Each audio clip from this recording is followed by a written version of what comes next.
So the theme of Outlier this year is reimagining, and yesterday we started off with reimagining how we think about data visualization. Laura Klein and Tanvi opened the day with saying that visualization is about power, and I felt like that was kind of the sub-theme for the rest of the day. The power of having fun regularly, the power of collaborative design, the power of indigenous knowledge systems, and the power of designing not just for your community, but through your community, and the power of making the boring diagnostic charts. So hopefully today's talks will be just as powerful. The sub-theme for today is reimagining how we create. And so hopefully by the end of today, you'll be able to answer the following questions. How can we use AI not just to flesh out our data stories, but to create fully staffed studios?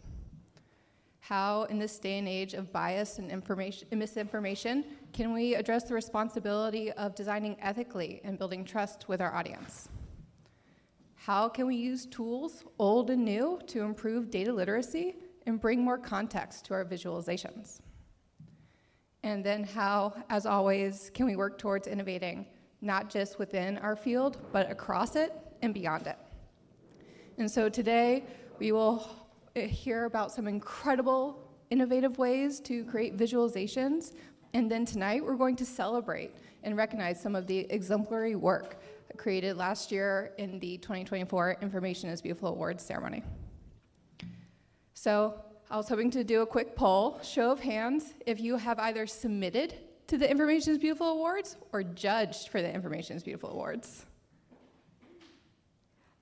Hopefully people at home are raising their hand as well, but half the audience here has raised their hand, and that's just fantastic to see. And this year we made the decision to coincide Information is Beautiful Awards with Outlier 2025, and that caused a little bit of confusion. 2024 awards happening in 2025. But it feels like we made the right call, especially seeing how much natural overlap there is between these two events. So please join us tonight for the 2024 Information is Beautiful Awards ceremony. If you are here in Florida with us live, it's going to be at the Coral Gables Museum, and you can also join us virtually. There are a number of different ways to get there, so no excuses for being late. The doors will open at 6 p.m. For a cocktail hour. Our hosts are going to get the ceremony started promptly at 7 p.m. And then after all is said and done, we can celebrate together for however long we can be awake before heading home to sleep and get ready for the last day of Outlier. Our hosts for the evening are none other than Amanda McCulloch and Andy Cockreeve, and I am very excited to see this dynamic duo on stage, and I hope you are too. So, one more logistical note for the morning. We are taking a photo of all the speakers, so please meet outside at the first coffee break, and we'll all say cheese together. So that's the end of my official opening remarks for today, but I have about another 15 minutes, and so you are more or less my captive audience. And I thought there'd be no better group of people to appreciate getting geeky with me about Information is Beautiful Awards data. So how about I spend a little bit of time diving into some behind the scenes numbers? Would you guys like that? Cool. All right. Very impromptu conference talk. So IIB Awards by the numbers. Starting with the view of this year, we had 1,159 total submissions. Our largest category was places, spaces, and environment with 200, and our smallest was humanitarian with only 66. We had an absolutely incredible group of volunteers this year who went through every single submission by hand to review it for eligibility. Some submissions had 2 people review it, some people had a group of 6 talking about it nonstop for a week. So it really was an absolutely incredible process, and we ended up with 931 long-listed submissions. Our group of incredible judges, thank you once again, narrowed the long list in each category down to the 9 to 12 top projects for the year. And then our shortlist judges had the very hard task of picking the remaining top 3. So not only are there 27 category winners we'll be celebrating tonight, but there are 11 special awards we will be giving out. There are bronze, silver, and gold for both Impressive Individual and Outstanding Studio. And then after that, there's also the Test of Time, Most Impactful Community Leader, Rising Star, Community Vote, and last but not least, Most Beautiful Awards. So please join us tonight when we announce these winners. I also just want to take a moment to recognize all of the judges. It really was a labor of love. These people donate their hours and hours of their time and their expertise to reviewing submissions, and one of my favorite parts of the process was listening in on the conversations where they talked about the submissions that they wanted or hoped would win. And these conversations were not just interesting, they were entertaining, they were educational. And so thank you again from the bottom of my heart.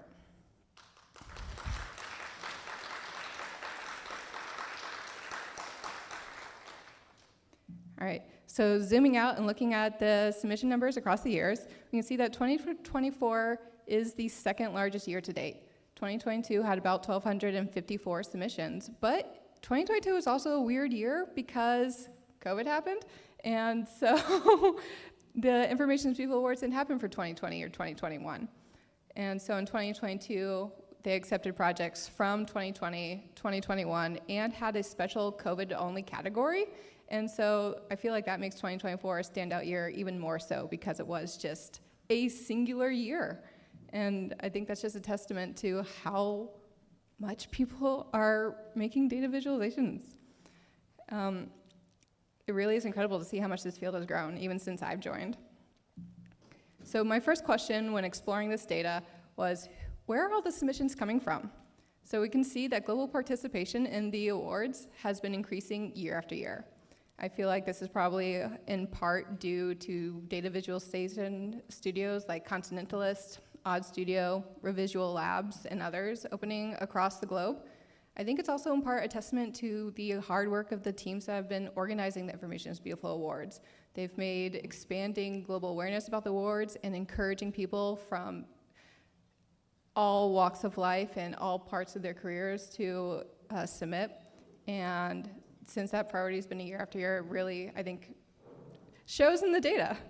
So our hope is that this really continues. My next question is, how many projects are people actually submitting to the awards? And so we kind of see a rather consistent trend over the years where about 2/3 of users will submit only one project. The other third of users, however, are submitting 2 or more. And every year there's like a handful of people who will submit 9 or more projects. Just out of curiosity, has anybody here submitted 9 or more projects? Okay, yeah. It definitely feels like a studio sort of situation, but there was an individual, I was curious.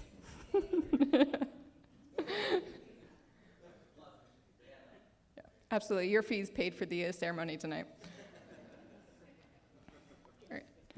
The next question I had was, how many authors are listed on each of the submissions? So we collected the data this year, and we can see that some categories are more team effort categories than others. So current affairs and politics has the most team effort submissions, and my hypothesis, of course, is that this is driven in large part by nonprofits and news organizations, given the title of the category.